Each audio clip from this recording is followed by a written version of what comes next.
સદગુરુ મહારાજની જય.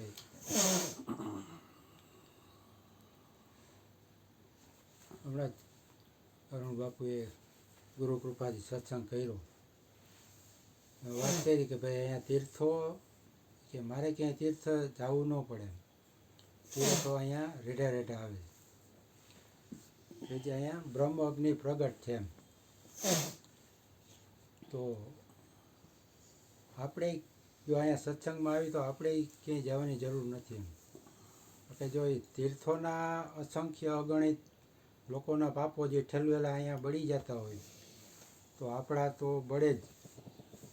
આપણે પાપ મુક્ત થાય ને થાય. સત્સંગ કરવાથી પાપ મુક્ત થવાય એમ.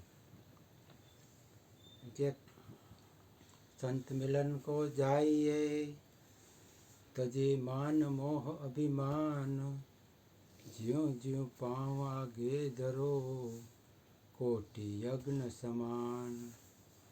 સત્સંગમાં જવાથી કરોડો યજ્ઞ સમાન આપણું એમ થાય. ને બીજું કે સાધુ મિલે એક ફલ, તીર્થ નાયે એક ફલ, સાધુ મિલે ફલ ચાર. તીર્થ નાયે એક ફલ, સાધુ મિલે ફલ ચાર, ગુરુ મિલે અનંત ફળ. કહે કબીર વિચાર. કહે કબીર વિચાર.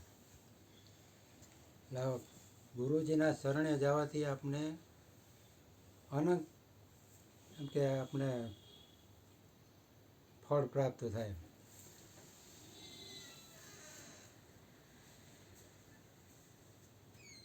એટલે સત્સંગમાં જવાથી આપણું કાંઈક લાભ થાય.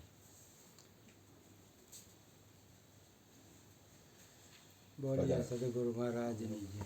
વાહ, કાંઈ વાંધો નહીં. આવતું પણ ભૂલાઈ ગયું. કાંઈ વાંધો